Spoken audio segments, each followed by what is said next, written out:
Okay, so I'm happy to get started. It's very nice to meet you guys, and I'm super excited to have quite a few people joining us today from different parts of the world. And we're going to learn about generating leads for your SaaS with the help of content marketing. And as I mentioned, we have a huge topic to cover. So I want to be able to cover all the possible details. So make sure you write down your questions and ask me later on, because we're going to have the Q&A session with you. And my goal today is to give you a lot of practical knowledge. So you know exactly what to do with your SaaS blog and how to do it, and as well what not to do. And let me see how okay, so changing my slides, everything is working, so perfect. Just a couple of words about me. My name is Olga. I'm the founder at Quality. It's a SaaS content marketing agency that I have founded in 2020 after successfully growing a couple of SaaS products through content as a chief marketing officer. And as of now, we've worked with quite a few amazing clients, helping them grow. Basically, we own the blog content production process of our SaaS clients, from the strategy to content writing to search engine optimization. And our goal is to get our clients organic traffic and, more importantly, get our clients signups. And let's see if there was someone here trying to access. I'm not sure. Okay, that was this pop up quickly, and I didn't get the chance to accept it. Okay, so, and if you can let me know in the chat if you guys are already running the SaaS blog, so I'm better familiar with what you're doing and which stage you're now in terms of SaaS content marketing. And let's see if I can see the blog here. I don't think I can.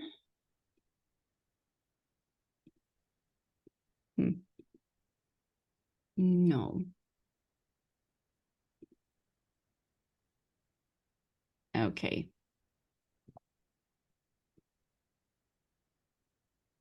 Yeah, let me just quickly, because that is definitely not the slide I want to be showing.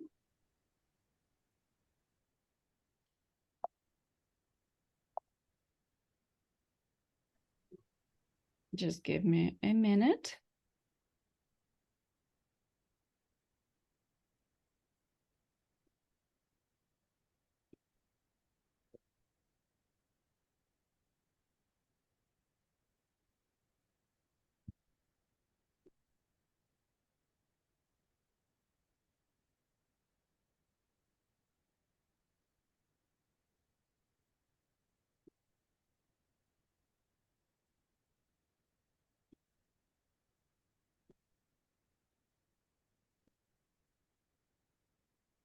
So you should be able to see my screen again.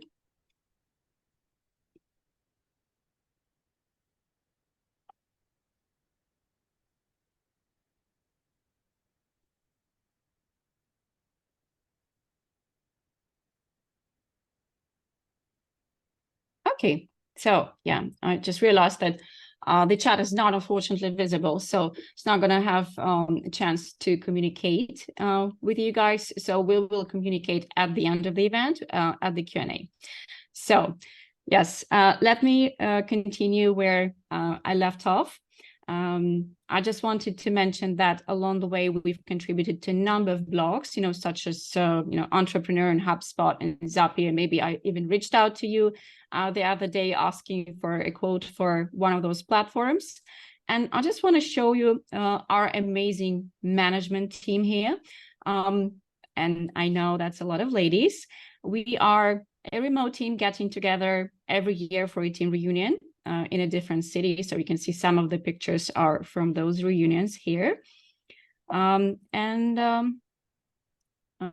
Last but not least, in my introduction, is that I'm always open to connecting with like-minded SaaS enthusiasts and founders and content marketers. And feel free to scan this QR code and send me a connect request on LinkedIn if we're not yet connected with you.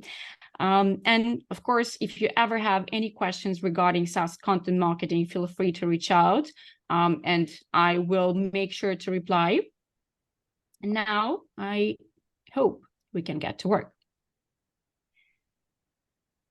So I believe that many of you guys already have a SaaS blog, and the question is usually, do you already generate leads with your blog? Because sometimes we have the blog for the sake of the blog, but not everyone realizes that you could have actually generated leads from that. And I've been looking at some of you guys who signed up, registered for today's event, and I assume that most of you here already have some experience with SaaS content marketing. So I won't get into explaining about the user journey and why you need to have a blog in order to generate those leads, right? And I just want to focus on the content that gets you signups. This is the content that people find on Google when typing specific keywords. And this is what we've seen for dozens of our customers. The content that helps you generate leads, that is listicles, that is templates, that's alternatives, comparisons, and how-to content. The way we know that is from experience. These particular articles, they have the highest conversion rate. And there are also different things, different kinds of content like competitors' reviews and competitive pricing. That, yes, they could potentially convert, but generally I recommend focusing on these that you see guys on the screen. And once you've exhausted all of those topics, I recommend that you expand to the other topics that you could cover. I've recently interviewed the CEO of Databox and also content manager at Acquire, and it's interesting that their focus is not really on keyword research. In fact, it turned out that Acquire.com isn't guided by keywords at all. And what they recommend instead is, focusing on customer research and speaking to sales teams, customer support teams, customer success, trying to figure out what is it that really matters to the customers. What are their biggest pains? How are they solving them, etc. And I would say that it's become kind of like a trend to recommend, just go to your customers, speak to your customers, and you will know exactly what to write. And while I totally agree that you must research your ICP, I believe that the truth lies somewhere in the middle, and you have to take into account everything, like every angle. So, and that includes market research and customer research and product research. And of course, on the top of that, keyword research as well. But however, we're not going to focus on these three particularly today. I'll just say that it's important to understand that, what's your industry, the industry trends and players, and how your product compares to the competition, who are your customers, what are their pains, etc. And if you have an all in-house team, or you work in-house, for example, as a content marketing manager, it will be definitely beneficial for you to participate in the actual calls with the customer. If you work with an agency, make sure you share a lot of information about your ICP. And if you are an agency just like us, make sure you get as much information from your SaaS clients as possible. So that's very important to understand the potential clients, potential customers that will be writing content for. So the SaaS blog that I'm talking about today is basically an SEO guided blog, meaning that we aim to get blog readers from Google and convert them into signups. And every article on an SEO blog, it covers one major keyword that's actually being searched for by users. And the more people search for a given keyword, the more organic traffic you can potentially get to your blog post. Right, so you can see an example on my screen. There's an SEO blog example and there's non-SEO blog example. And actually, both of them are articles from one SaaS company. So they have both. They have different kinds of articles, and it's totally okay to have different articles like that, on your blog. You have them for different kinds of goals. right? So probably you're not going to generate many leads with the lessons that you learned, especially from Google. So people are not really looking for that when looking for a help desk software. So, and we usually start with keyword research, just like I mentioned, when it comes to SEO blog. And keyword research helps you understand the numbers behind those customer pains that we've uncovered during our customer research. It helps you make this decision on which topics to cover, how to phrase your titles, what kind of keywords to include in your headings, etc. And you need to take a look at those keywords. You have to look those keywords up, and the top players on the market these days are, you're probably familiar with them, maybe not, SEMrush and Ahrefs. And honestly, I've always preferred Ahrefs, but now that our invoice has tripled overnight, I'm not that sure anymore. So if you have like a really cool alternative, I think I'm encouraging to use it. If not, like all of my examples today are going to be from Ahrefs, because that's the tool that we keep on using. And when I think about a keyword, I usually think about the 3 attributes, which is keyword difficulty, search volume, and intent. And keyword difficulty shows how competitive the keyword is and how hard it's going to be for you to rank your web page for this keyword. Ahrefs ranks the keyword difficulty on a scale from 0 to 100. And you can see that some broad keywords, like on my screen, business software, that's super hard to rank for. At the same time, like more narrow, long tail keywords could be easier to rank for, but it's not always the case. So a lot of high intent keywords are not easy to rank for, unfortunately, these days. And that's why I usually recommend that startups in the beginning of their content marketing journey, they stay in the green zone, which is, I would say, below 20 keyword difficulty when choosing keywords. And of course, the lower you go in terms of keyword difficulty, the easier it's going to be for you to rank your articles in the very beginning. Now, the second metrics that we're going to speak about is search volume, and it shows how many times people type this keyword in Google search. You can check it for the United States or any other country that you target. And obviously, the more people type your keyword in Google, the more traffic you can attract to your website. And one thing that I wanted to mention, the search volume on Ahrefs is just the number of times that people are searching for a particular keyword. And the thing is, your article is going to rank for more than just one keyword. I'm sorry, there's a waiting room. I'm going to let some people in. Yeah, so your article is going to be ranking for more than just one keyword. So you'll get significantly more traffic that, the number shown under search volume. Right. So the article that we wrote once for one of our clients, covering keyword of 800 monthly searches, resulted in 3K, even more visits per month, being on the 4th place on Google for that keyword. Right. So keep that in mind. If you really see that the keyword has low search volume, it doesn't necessarily mean that the traffic you're going to receive to this article is going to be low as well. So yeah, traffic potential on Ahrefs. There's this metrics that basically shows you how much traffic you could potentially get by ranking this keyword in the Google top.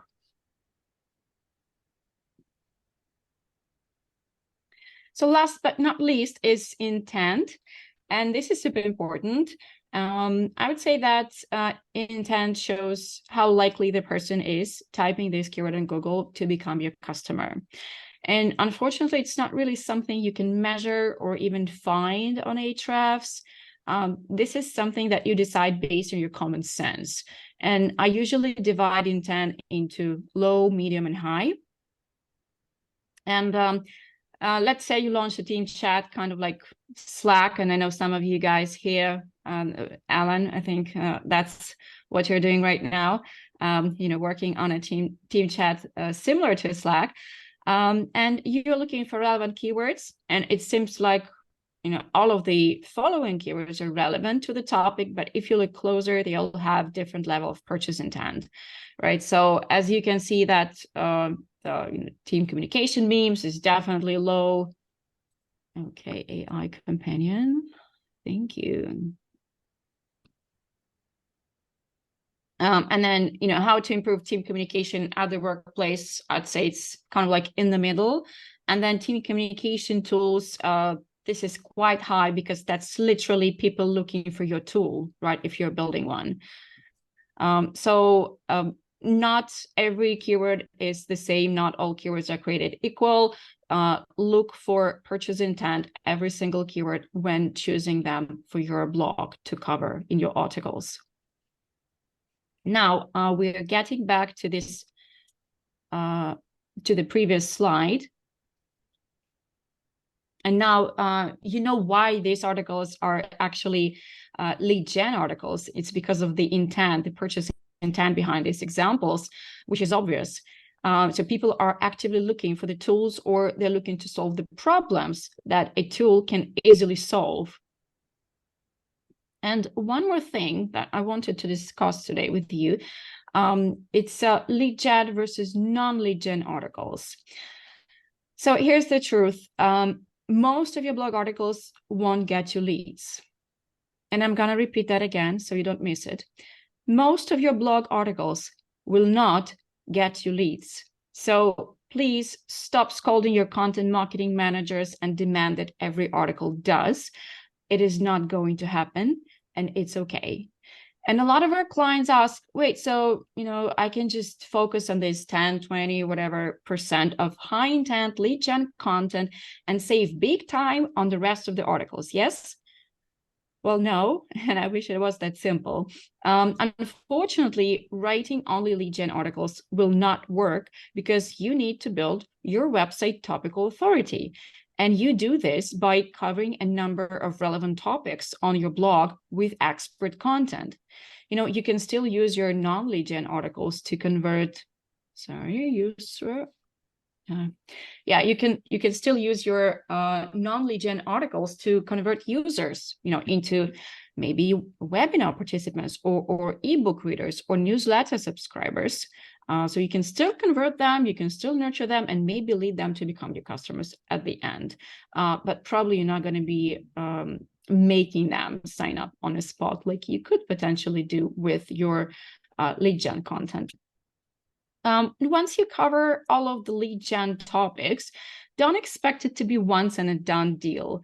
Lead gen articles are one of your biggest business assets, and they are those geese that lay golden eggs, so to say, and you should treat them right. You should nurture them, you should update them, you should rewrite if necessary, experiment with wording formats, experiment with titles, measure, improve conversion, like do everything you can, everything that's in your power to improve those articles, to make sure they rank higher, get you traffic, and therefore get you more signups. So let's say you want to focus on the blog articles around competition that have high chance of conversion. So we're talking about alternatives and comparisons in this case. And I just marked them in blue on this slide. And as you can see from this table here, you can easily generate over 30 blog post topics around versus and alternative keywords with only 8 competitors. And if you want to cover all the possible combinations, I put together a keyword generator based on the competitors that you have. And I just recorded this quick video so you can take a look and see how that works. So by putting in 10 of your competitors, you can generate up to 85 keywords to cover on your blog. And let's say I'm building an email marketing platform and I've researched the 10 biggest competitors in the niche. And all I need to do is to plug them into the document. And 1 second later, you'll have 85 keywords that will include competitors, alternatives, comparisons, and also reviews. And if you want that document, I'm happy to share it with you. And all you need to do is to post in your LinkedIn saying that you've participated in this workshop, tag me at, Olga Mika Parkina. I'll get a notification and I'll send it to you. This way, you could generate instantly 85 new topics for your blog.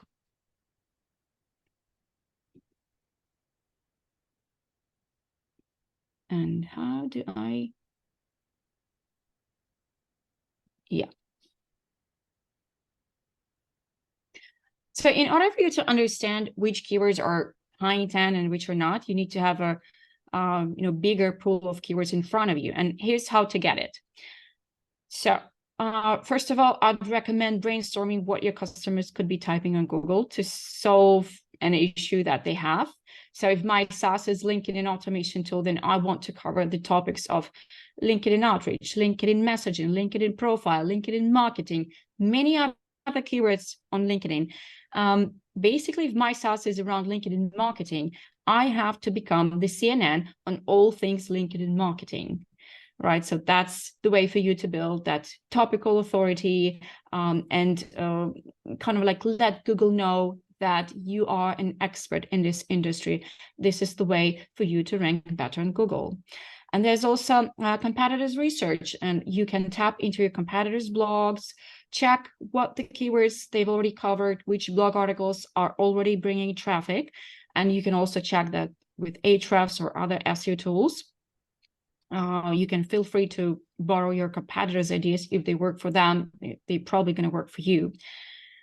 There's one thing on the list as Google predictions. When you type in a keyword in Google search, you can check out the drop-down suggestions, see if it's something relevant to your product, and if you want to cover it potentially on the blog too. Another thing to generate more keywords is matching terms feature on Ahrefs.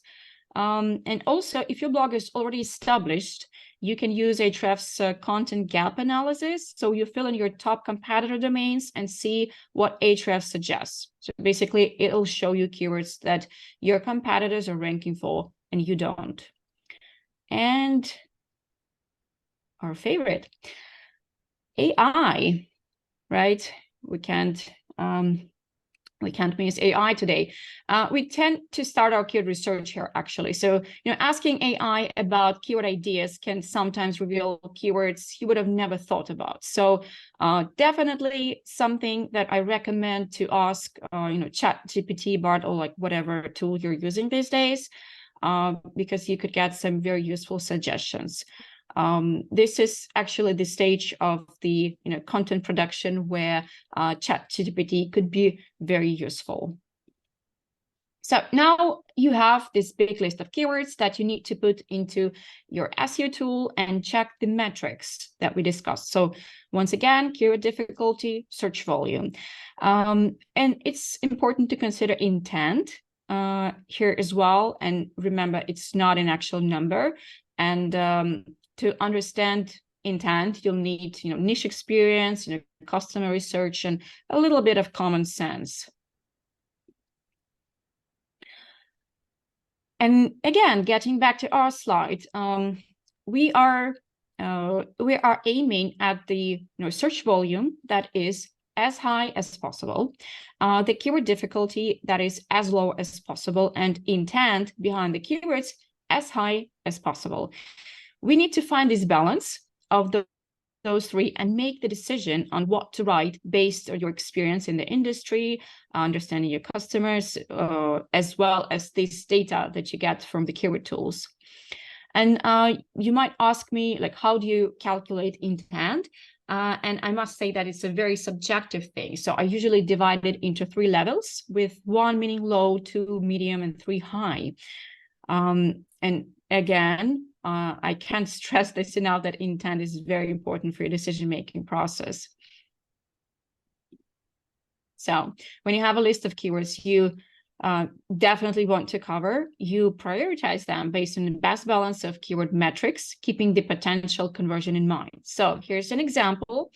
If I were to launch a LinkedIn automation tool and I was doing keyword research and I had the following keywords in my initial list, And of course, usually it's much, much longer. So this is just like a brief example. This is how I would prioritize them. So I would check the highest intent keywords first, and then you can see I highlighted them in yellow here. I would check the keyword difficulty for those keywords and put the hot keywords on to the backlog. Now, of course, if I'm just starting out, right? If my domain authority is not high enough today in order to compete for those. And then 3, I would check the volume of the remaining keywords. And from this example, I would be actually going with these 3 marked in green. I would be going with them first.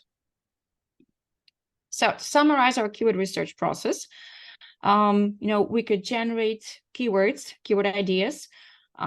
You can use AI, you can use your competitors, so knowledge from your customers, brainstorming, SEO tools, etc. And then you check those keywords with your SEO tools. Remember that purchase intent is your focus.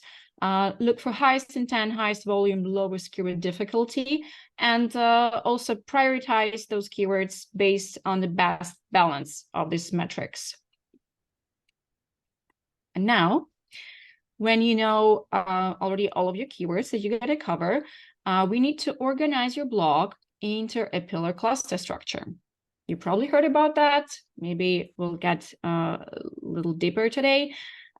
This will help us show Google our topical authority and rank our content higher. So we can have multiple pillar topics. Each of them would have subtopics that would explore one aspect of the pillar topic in depth. And you can see an example on my slide of how these topics can look like. So it's important to establish this proper internal linkage between those articles, to make sure you link from every subtopic to the pillar piece and also vice versa. And next thing we're going to do is planning our content. And for content planning, really, you could use specific tools. Like one of them is CoSchedule, for example. But honestly, we like to use good old, Google spreadsheets. You can see our template here. And again, I'm also more than happy to share it with you. Just tag me on LinkedIn and, we'll connect and we'll share all of the useful materials from this workshop today. So I actually recommend covering a single pillar along with the subtopics and then move to another pillar and subtopics, right? Don't do this spray and pray approach, okay, with your article topics. Stay consistent. And now we are moving on to content planning and giving your blog post a name. Keywords are good, but our readers aren't really interested in keywords, right? So what they'll see in a search results are actually articles. And next important stage is giving your article a name and making sure it's a compelling one that makes a user click through your result. And I usually follow the next steps. And by the way, the quote on the screen is by a famous British copywriter, David Ogilvy, known as the father of advertising. So yeah, 80 cents out of $1, just by reading your title or the name of the article on the blog.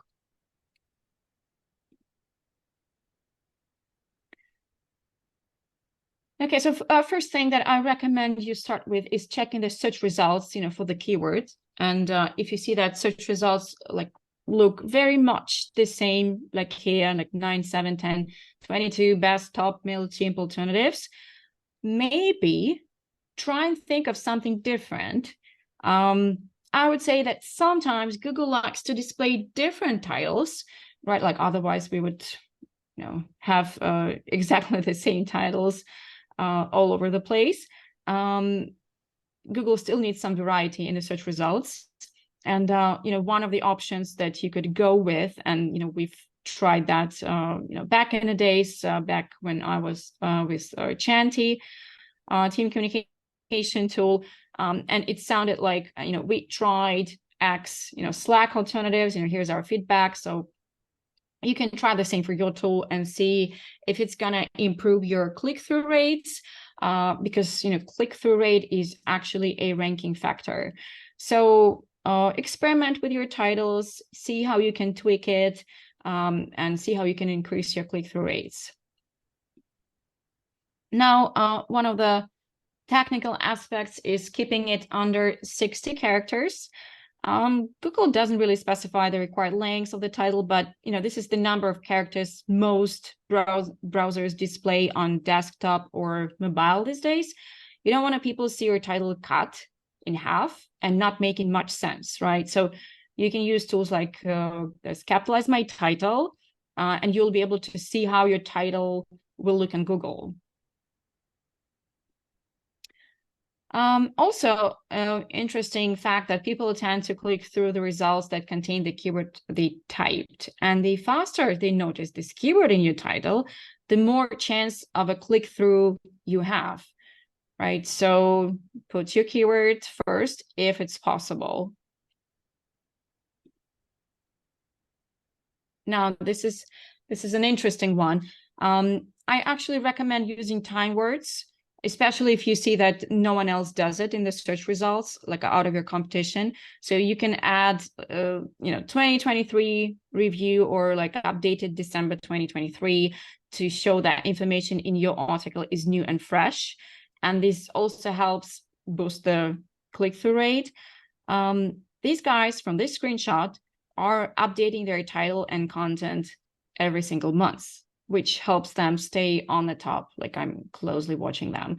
And also, one piece of advice, as we are getting into 2024, do not forget to go over all of your blogs, all of your titles that contain an old year and change it to 2024, right? Well, of course, it's even better if you update all of your outdated content that's probably changed in a year or maybe more. I tend to capitalize my titles. It doesn't affect Google rankings directly, but it may draw more attention, resulting in a higher click-through rate. And this is a ranking factor. You can ensure that the right capitalization with the tool. Again, capitalize my title. And whatever you choose for your blog, make sure to keep it consistent, throughout all the article titles. And like if you see that everyone else is using, title case, maybe try something different again to trying to stand out.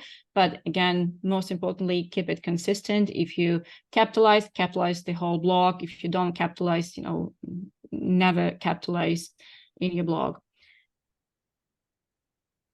You can also test your titles, and I recommend trying to come up with a few title options. You can ask, actually, one more good use of ChatGPT is to give you a few options for the titles. It's pretty good at creating article titles.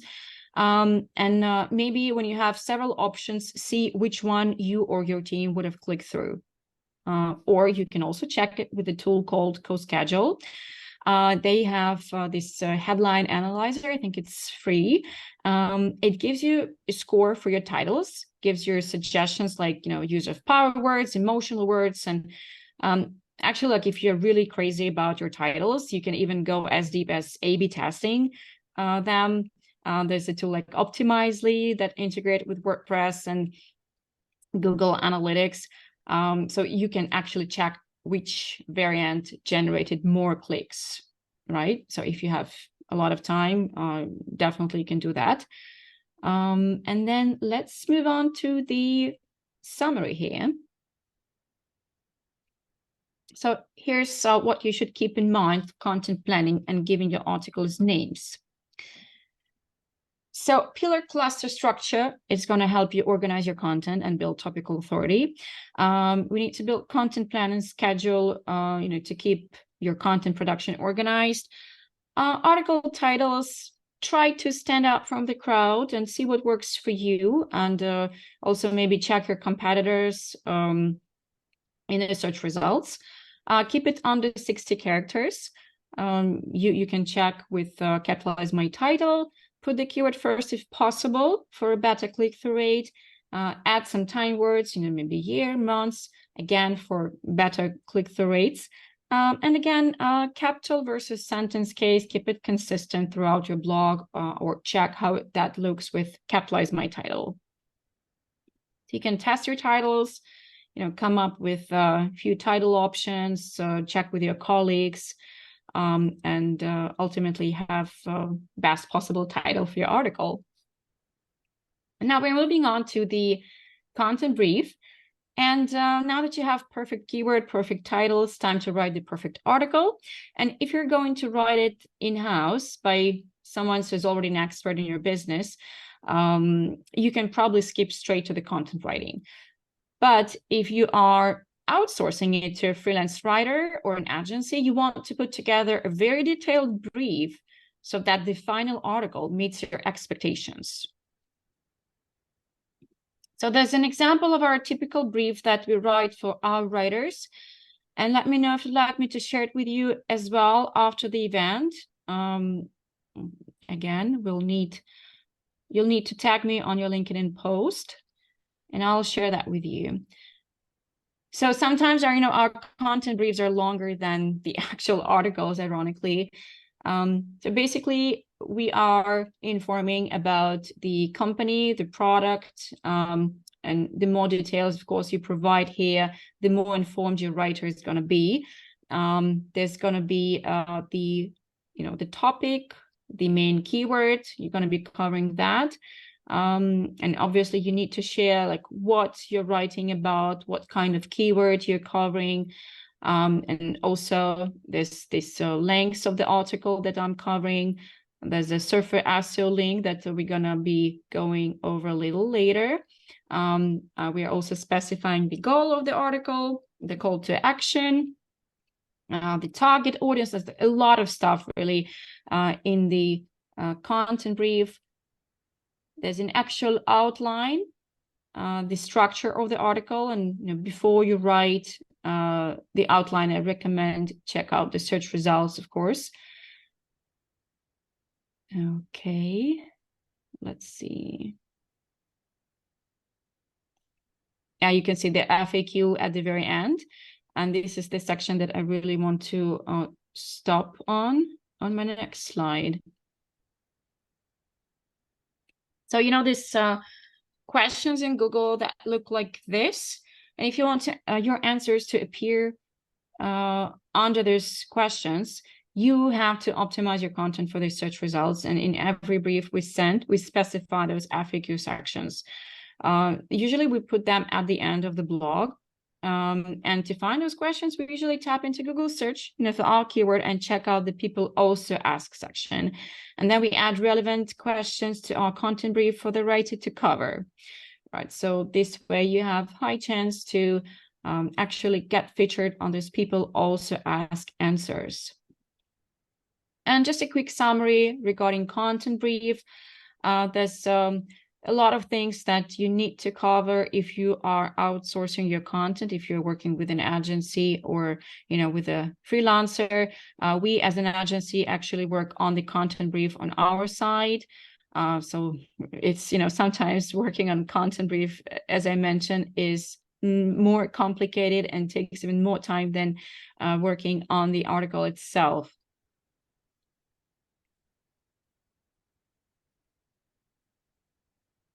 Now, okay, that's a nice name for my slide. Content. Nice. Well, what I meant to say here is content writing.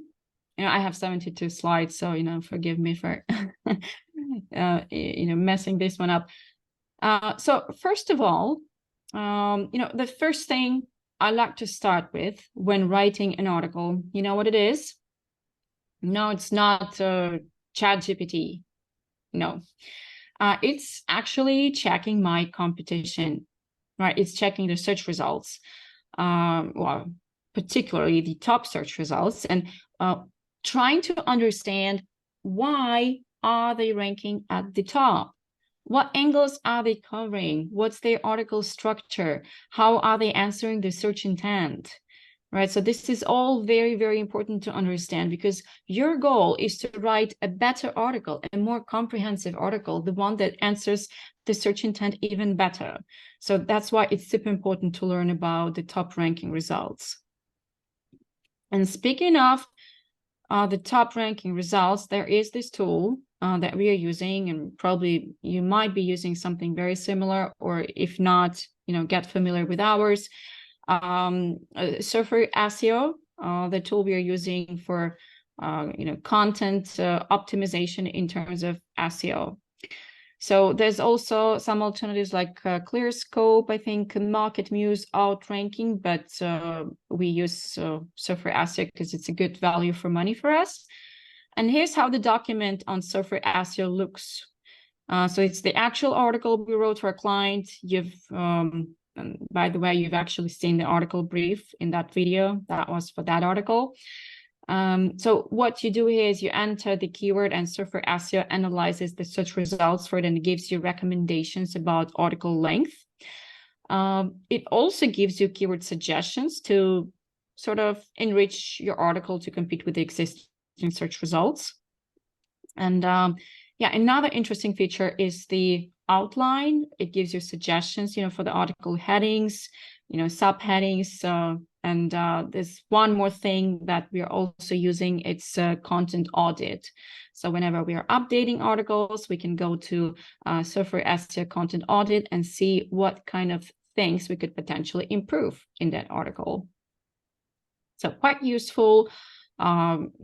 I think I can totally recommend this tool if you're not using it yet.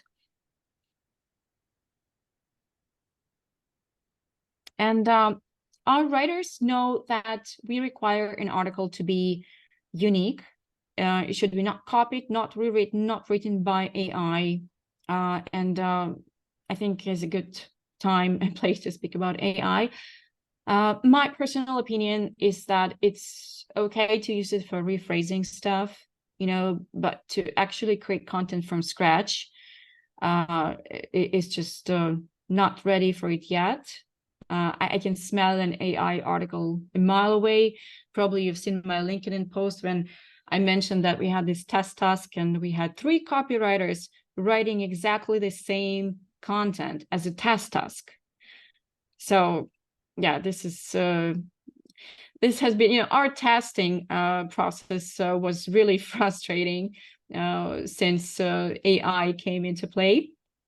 And we're talking about, value content, and, if everyone starts using AI, we'll have search results with identical articles. And trust me, this will not rank high, right? So my opinion is that you have to know what to write about, and AI can help you to write it. But, you have to have this unique idea and unique vision. And then if you want AI to help, that's fine, right? It's just don't let it create ideas for you, because those ideas are pretty basic and pretty well known. Now, let's see if yeah, so speaking of article being unique, you can use Grammarly or Copyscape to check if the article is unique. And speaking of skimmable, actually, like to emphasize that. So we need to have bulleted, numbered lists and short paragraphs, and breaks between them. Some visually appealing content as well. So it has to be consumable, right? When I see a wall of text of like very small font, no spacing between those lines, it's really hard to read that content. I'm going to close it down. I'm going to go to another search result, and your article is going to go down in rankings, right? So make sure that it's super easy to read, that it's a pleasure to your eye. There are no obstacles to reading it, and then you can skim through. You have plenty of headings, you have short paragraphs, etc. And another one interesting thing is that the table in the article, it can actually get to the featured snippet as well. which is exactly what happened to one of our articles. So that's why we like to add a table or two into our articles as well. Now, one thing that I try to convey to our writers, to our project managers, is that our content has to be simple. I mean, it has to be easy to read. It has to be conversational, like casual language. I mean, it's super hard to keep people's attention these days anyway. And unless you target an audience of university professors, I recommend avoiding all of that academic language, long sentences, passive voice. Make it as simple as possible. And imagine you explaining something to a friend. So you're probably not going to use words like utilize. Actually, there is not a case to use this word ever in your article, so just forget about it. An actionable article.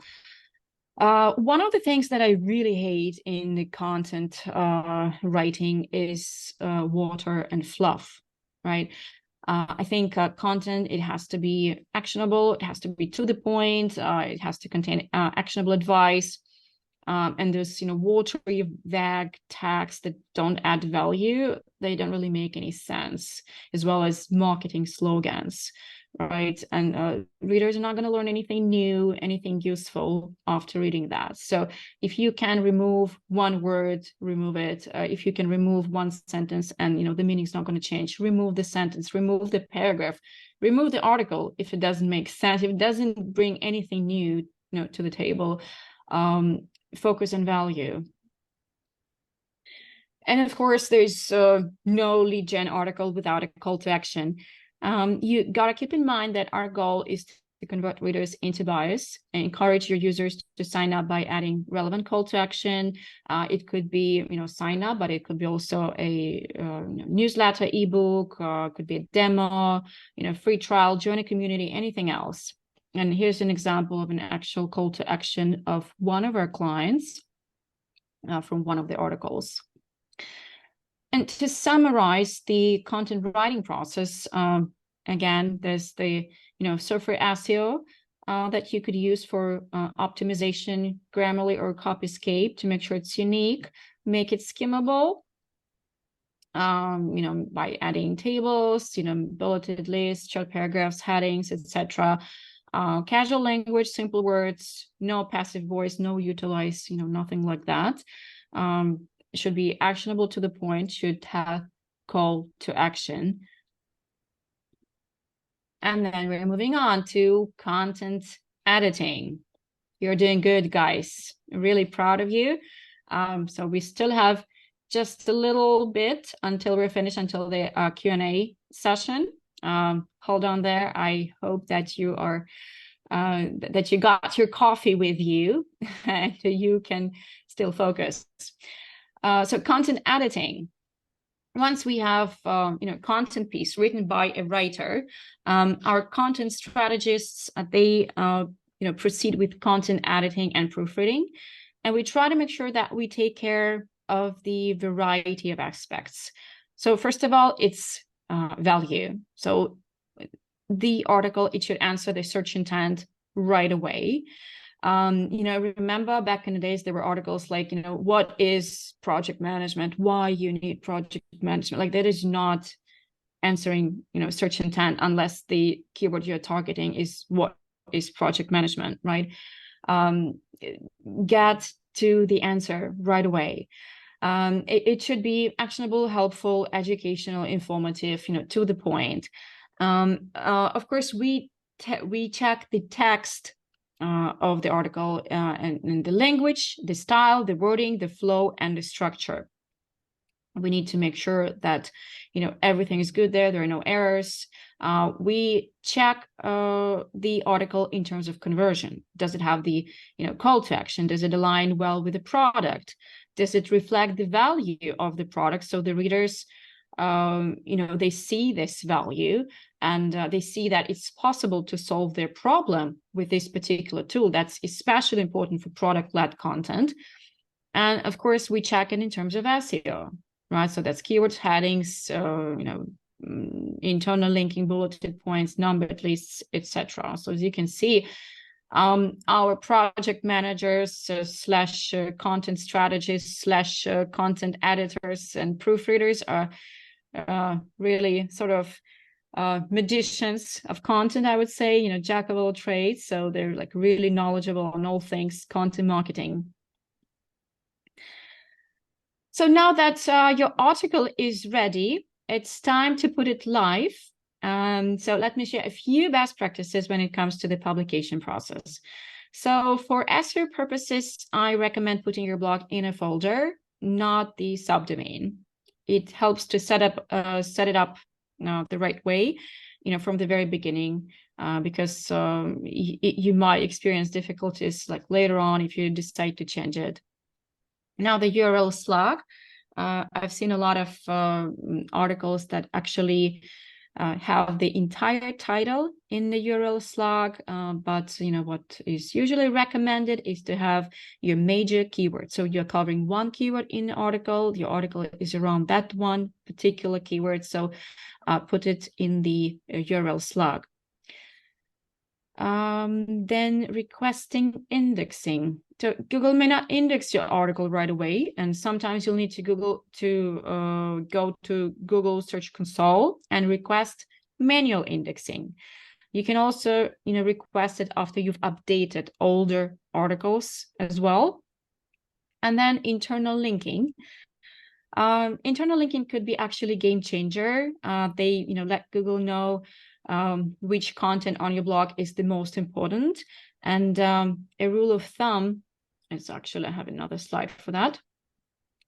Yeah, that's the URL slug. You can take a look. You know, this is the keyword in the URL slug versus the entire title of the article. Yes, and this is actually manual request to Google Search Console to index your article. And here we go, internal links. So we recommend to link to at least 5, or we actually prefer 15, but you know, the number is not really that important. Just keep in mind that you link out to your blog articles, you know, from a blog article, and you also link to that blog article from the older posts. So this is also very important. So every time you publish an article, link out and also link in from the older blog posts. You know, this is going to be beneficial for your rankings of this particular piece and also your overall blog, because what we want to do ultimately is to create this interconnected network of blog articles, right? That kind of like each piece of this net is building topical authority and is telling Google that, yes, that's me. I'm the expert on this topic. You know, pick me for your Google top search results. So I'm going to move on to the content publishing summary. I think you can just take a quick glance here because we just discussed it all. And just a few words about content distribution. So as you can see, and as you probably know, there's a lot of ways to distribute content, but you know, some of them will work, some of them will not. But if you're writing an SEO article, if you're working on SEO blog, you definitely need link building as a way to, well, it's kind of like the way to distribute your articles, but honestly, that's a way to rank your articles. So you get this evergreen traffic to your blog, and you will not even need any sort of distribution if you get people coming to your article every single day from the search result, from the search results.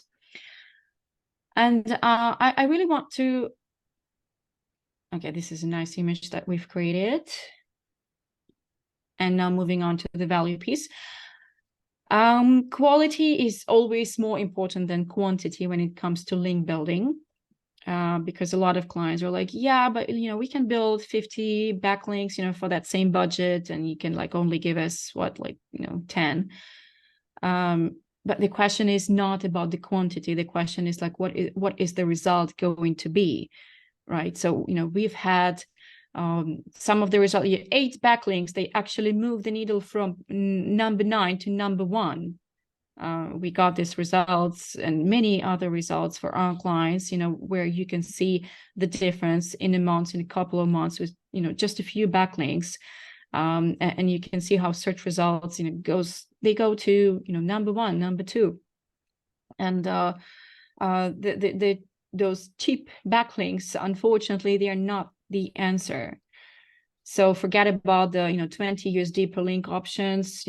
Look for links from quality websites, and also build links only to great content. I have so many. I had so many people that I chatted with, and they wanted backlinks, hoping for a miracle. And no amount of great backlinks will ever save poor content. So this is something that you have to remember. First of all, work on your content, polish the content, make sure it's, SEO optimized, it's valuable, it can compete with the Google top search results, and then start link building. And speaking of links, that relevancy is a priority definitely here. Try and pick relevant platforms on the top of everything else, relevancy, and then all the other metrics, domain authority, traffic, this like balance of inbound and outbound links, etc. And try avoiding link cemeteries at all cost, right? And link cemeteries are kind of like those websites. You've probably seen a lot of them. They are usually sold in these huge lists where they don't really, sometimes actually they cost a lot, but honestly, they hold like really little value. They are websites that are built specifically for building backlinks, for selling backlinks, and best case scenario, you're not going to get any benefits. Worst case scenario, you're going to get even decrease in your traffic and decrease in your rankings. So I think I have like really few slides, and these are the link building resources here. I'm going to send this presentation to you guys, so you will be able to go over it and check some of the link building resources that are useful. And then, these are the link building results I mentioned. Just an example of how our client went from number 9 to number 1 with 8 backlinks. That's the screenshot from Ahrefs. And basically, the last point of content production here is tracking results. Basically, we do use Google Analytics for that. For now, we have Google Analytics 4. Not really big fan of it, so it's a proper pain to operate within it. There's also Google Search Console. Thank God it's still good old Search Console, where we track impressions, clicks, and positions. Ahrefs is really good in tracking position change, just like we've seen in the last slide. And also you can track, signups on a product, compare what you got in Google Analytics in terms of conversion, and basically track your results this way. So these are some screenshots from results tracking. Search Console, trying to see, we're like comparing previous 3 months and trying to see the dynamics, and also Ahrefs positions, some of our clients. And finally, we are at the ultimate summary of our entire workshop. So we've started with talking to the customers and working on the keyword research, giving the article a name, planning, organizing content, building that pillar cluster structure, putting together these in-depth article brief, writing an article, editing, proofreading. If you want to distribute, that's fine. If not, you can build links and get evergreen traffic to it. And then, of course, track results. One thing that we haven't covered that I really want to mention is updating. because remember these content pieces that we mentioned that are lead gen pieces, that are high intent pieces. If you see that they're generating leads, it's very important to update them on a regular basis, right? And like on a regular basis, as I mentioned, some of those top ranking results, they update their content every single month. So they update a little bit within the article. They also update the published date. That's what I'm saying. They also update the title with the months, right? So they're saying, December 2023. And this way, the user, when she looks through the search results and she sees that, okay, so that's like a very fresh article. So let me click through that one. And this is going to increase that results click-through rate, and that's going to bring that result up. So updating content is super important. We've seen some great results on it when doing it for our clients. And if you've seen that you've hit traffic plateau, take a look at the articles that are going down. So if you keep adding new articles and you see that your traffic is not growing, see where you're losing it. Because if traffic stays the same, it means that all the articles are probably going down in the position.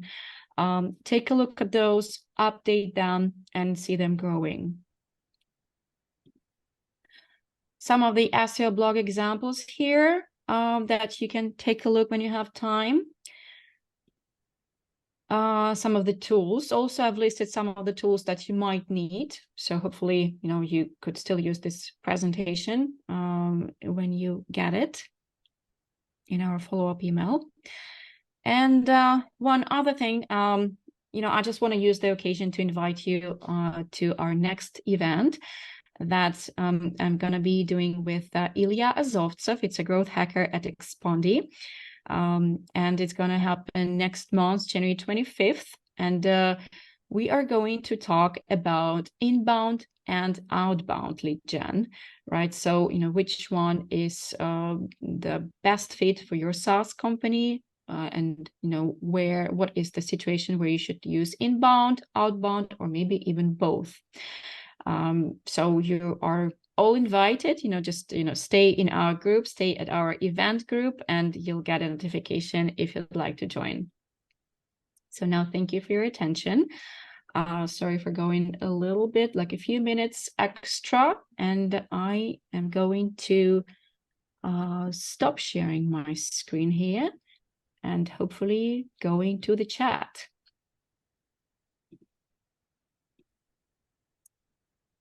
Okay, guys, I can see that you have put a lot of comments here, and let me read them all and see what kind of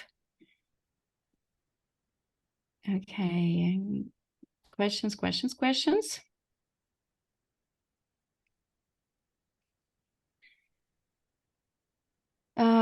Is running for clients and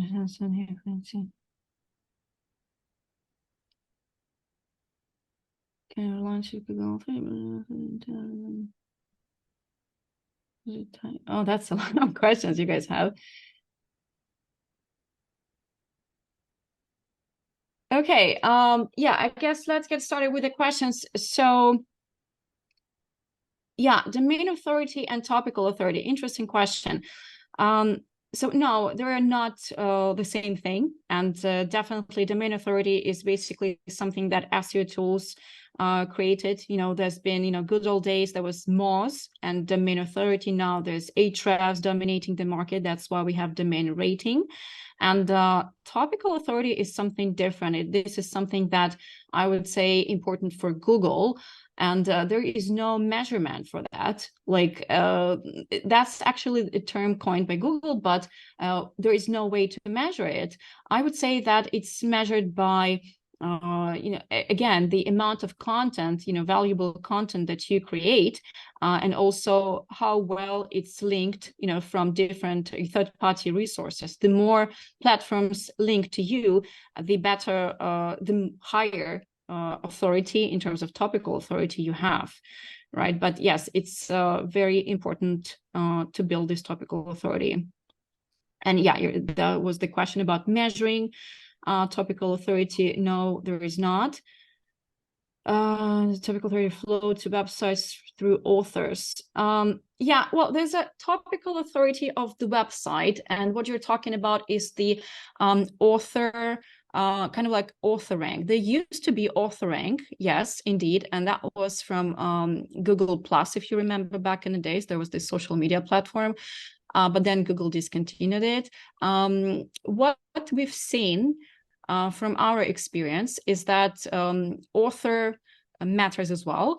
So if let's say there's an author who has written like all over internet, the author who's contributed to Forbes and Entrepreneur and like big platforms, and then this author also writes on her website, on her blog, then definitely this kind of content would be considered more valuable by Google compared to content written by like a no-name writer. And like we've experienced that back in the days with Chanti, when we had like a contributing authors, guest bloggers writing for us, and honestly none of those articles ever ranked any good. But then when I would publish an article, and I've published so many articles on big platforms, and my articles would rank better, much better, instantly. So I think yes, this is still important.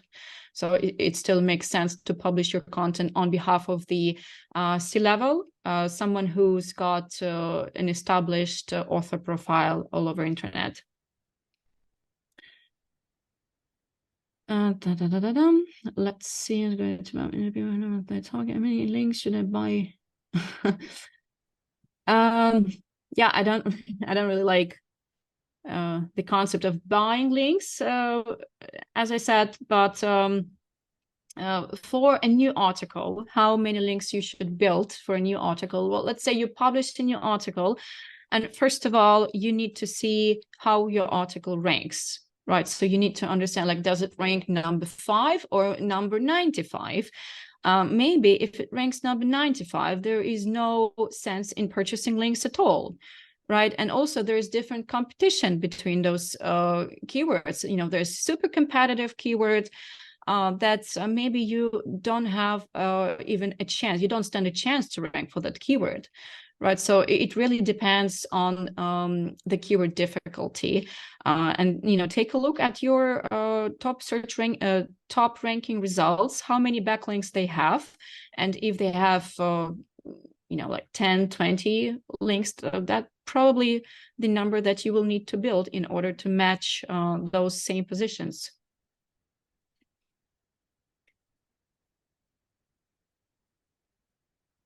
Okay. What does it mean to purchase links? Yeah, well, I don't think I've mentioned anything like that during my workshop, but maybe you are referring to buying links from all of these long lists of long lists of content mills, let's put it this way. This is something that I don't recommend, but again, there's like a lot of ways to build backlinks, whether it's guest blogging, whether it's Hero, which is now, I think they moved to another platform these days, or there are also different kinds of ABC exchanges these days that you could run. So for example, in our agency, we do run ABC exchanges with multiple partners. And also, if you guys are open to partnering with us, like we are absolutely open to ABC link exchanges with a number of SaaS partners of ours.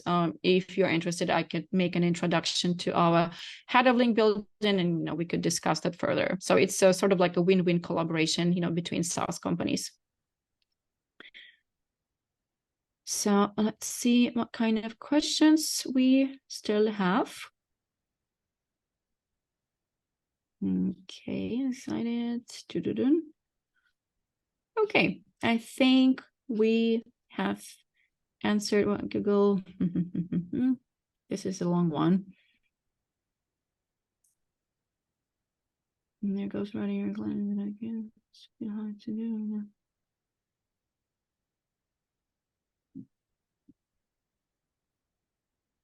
Yeah, I think that's pretty much what's covered.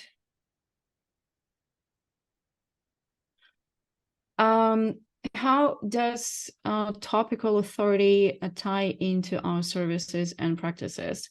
Well, the fact that we are working on writing a number of blog articles on a specific topic, that contributes to topical authority for sure. And the more articles basically you write, the more topical authority you're going to get. And does it matter for the website? Oh, okay, yeah, I think I've answered all of the other questions. Okay, I think we have no more questions. So this is your last chance, guys. If you still have some questions, feel free to write them. If not, I guess we'll be wrapping up for now. So thank you very much again for joining us today. I look forward to seeing your comments, LinkedIn posts. So if you'd like to share your opinions, impressions, or maybe some questions, again, if you'd like to get some of the materials from this workshop, let us know by tagging on the LinkedIn post. I hope all of you are going to have an amazing day, evening today. And yeah, look forward to seeing you at our next event in January. Goodbye. Yes, thank you so much.